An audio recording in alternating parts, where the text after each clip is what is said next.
శ్రీ సచ్చిదానంద సమర్థ సద్గురు సాయి మహారాజ్కి జై.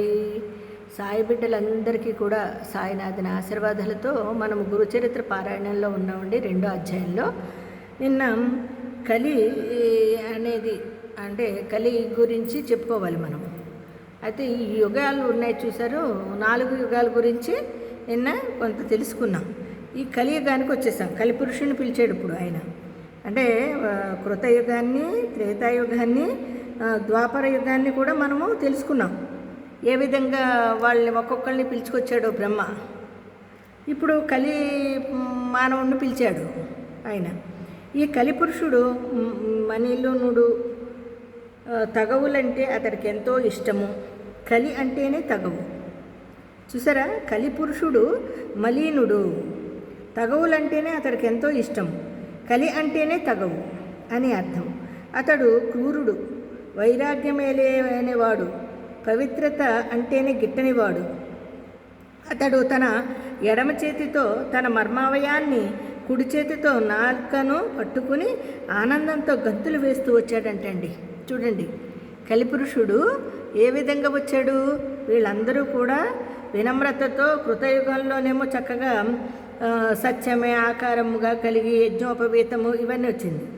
అయితే త్రేతాయుగానికి వచ్చి భూమిపైన అందరూ ధర్మశాస్త్రాన్ని మెరిగి యజ్ఞయాగాదులతో వచ్చారు.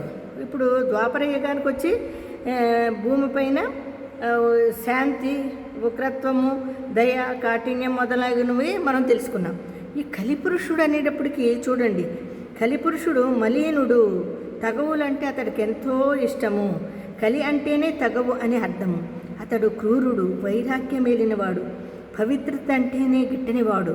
అతడు తన ఎడమ చేతితోనే తన మర్మావయాన్ని, కుడి చేతితో నాలుకను పట్టుకుని ఆనందంతో గంతులు వేస్తూ వచ్చాడంటండి ఆయన పిలవగానే. పిశాచ రూపం గల అతనిని చూచి బ్రహ్మ నవ్వి వికృతమైన అతని చేష్టకు అర్థమేమని అడిగాడంటండి బ్రహ్మ. ఈ వికృతంగా రాక్షసుల్లాగా ఆయన దగ్గరికి వచ్చాడంటండి ఈ అవతారాలతో. వస్తే ఈ అవతారాలకి ఎందుకు ఇలా పిచ్చి చేష్ట చేస్తున్నావు అని అడిగాడంటండి బ్రహ్మ. ఈ వికృతమైన అతని చేష్టలకు అర్థమేమని అడిగాడు. కలిపురుషుడు, నేను మానవులందరినీ కాముకులుగాను, జిహ్వ చాపల్యము గలవారుగాను చేసి వారు ఉత్తమగతి పొందకుండా చూస్తానని ప్రతిజ్ఞ పూనాను. అదే నా చేష్టకు అర్థము. చూసారా, ఇప్పుడు జరుగుతుంది నిజంగా కూడా. అప్పుడు బ్రహ్మంగారు చెప్పారన్నారు కదా, ఈ బ్రహ్మంగారు ఈ విధంగా చూడండి జరగబోయేది ఎలా ఉంటుంది విపత్తు అనేది మనము తెలుసుకోగలుగుతున్నాము. చూడండి, వికృత చేష్టలతో ఆయన వచ్చాడు. అప్పుడు ఆయన అన్నాడంటే చూడండి, కలిపురుషుడు ఏమన్నాడంట, నేను మానవులందరినీ కాముకులుగాను, జిహ్వ చాపల్యం గలవారిగాను చేసి వారు ఉత్తమ గతి పొందకుండా చూస్తానని ప్రతిజ్ఞ పూనాడట. అదే నా చేష్టకు అర్థము అన్నాడు. అప్పుడు బ్రహ్మ అతనిని భూలోకానికి వెళ్ళి అక్కడ 4,32,000 సంవత్సరములు అతనిని ధర్మాన్ని ప్రవర్తింపజేయమని ఆదేశించారటండి బ్రహ్మగారు.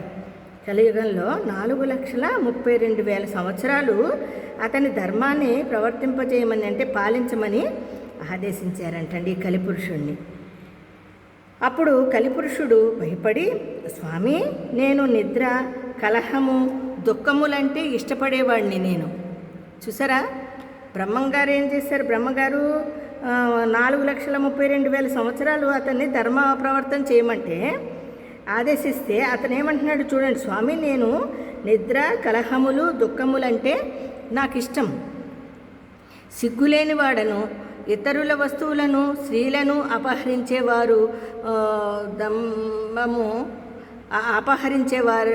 వాడను, మచ్చర్యము గలవారు, కొంగ జపం చేసే దొంగ సన్యాసులు, నమ్మిన